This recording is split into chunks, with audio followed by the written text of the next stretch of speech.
Rigveda serial number 2981 को जरूर ध्यान रखिएगा। यहाँ पे उन्होंने गौ के बारे में बताया है कि गाय को हम क्यों ईश्वर का तत्व मानते हैं, गाय क्यों ईश्वर का रूप है, गाय की क्यों हम लोग पूजा करते हैं। देखिए, गाय का जो तत्व है वो 4 चीज़ों से मिलकर बना है। नंबर 1, 25% उसमें है यज्ञ की ऊर्जा। देखिए, उन्होंने स्पेसिफाई किया है, ऊर्जा बहुत तरह की है, हमारे अंदर भी ऊर्जा है, लेकिन उनके अंदर गाय में यज्ञ की ऊर्जा है। यज्ञ की ऊर्जा प्योर ऊर्जा होती है और वो ऊर्जा फास्टेस्ट तरीके से ईश्वर तक पहुंचती है। 25% उसका है उसमें अमृत तत्व। अमृत तत्व है 25%। 25% वाटर कंटेंट है और 25% उसका गौ तत्व है जिसने उसको गाय बनाया है। चूंकि उसके पास 50% जो तत्व है वो कॉस्मिक पावर वाले तत्व है, अमृत और यज्ञ की ऊर्जा। इसी वजह से गाय कार्बन डाइऑक्साइड जनरेट नहीं करती है। देखिए, सूरज में भी कार्बन कंटेंट है और हमारे अंदर भी कार्बन कंटेंट है, लेकिन जो गाय में है कार्बन कंटेंट नहीं है।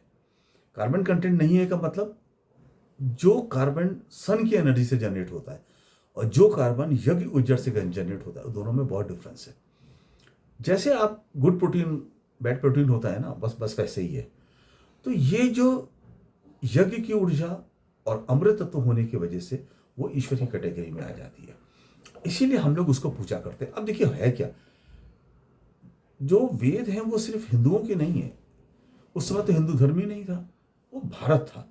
अब भारत में लोग जो रहने लगे उनको हिंदू कहलाने लगे, तो लोग कहने लगे जो वेद जो है वो हिंदू धर्म का है। ये वेद हिंदू धर्म नहीं है।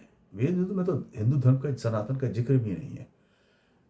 ये साइंस है कि जो लोग पृथ्वी पे लाके बसाए गए उनको कैसे ज्ञान दिया जाए ताकि वो पृथ्वी पर अपना जीवन अच्छे तरीके से व्यतीत कर सकें, उनकी लंबी उम्र हो, उनको तकलीफ कम हो, उनको बीमारियां कम हो और वो अच्छे तरीके से रह सकें। गाय इसीलिए दी गई। और गाय का दूध जो है सबसे ज़्यादा पौष्टिक क्यों होता है, क्योंकि वो अमृत तत्व है। 25% अमृत है, 25 यज्ञ ऊर्जा है, वहां से वो जनरेट हो रहा है। गाय वाकई पवित्र है। जो लोग कहते हैं गाय पवित्र है, गाय, लेकिन आप समझिए, आप गाय को भूखा रख रहे हो, उस अमृत तत्व को भूखा रख रहे हो, यज्ञ की ऊर्जा को भूखा रख रहे हो, वो सड़क के किनारे बैठ के प्लास्टिक खा रही है, तो क्या ये बात ईश्वर तक नहीं जा रही होगी? ये भी तो जा रही होगी। यज्ञ की ऊर्जा है, सब कुछ देख के सब कुछ पहुंच रहा है वहां पे। आप गाय का सम्मान करना इसलिए नहीं सीखे कि गाय किसी धर्म की है, इसलिए सीखे कि गाय जो दूध दे रही है वो आपके लिए सबसे सर्वथा पौष्टिक, सबसे ज़्यादा आपको बीमारियों से और उम्र बढ़ाने वाला है।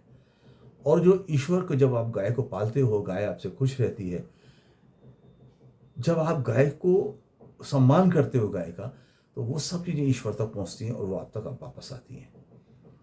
लेकिन माफ करना, गाय आज एक राजनीतिक पशु हो गया है। हम तो गाय को जानवर भी नहीं कहते।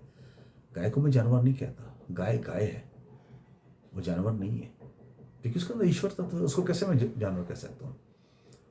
ये बात आपको समझनी पड़ेगी।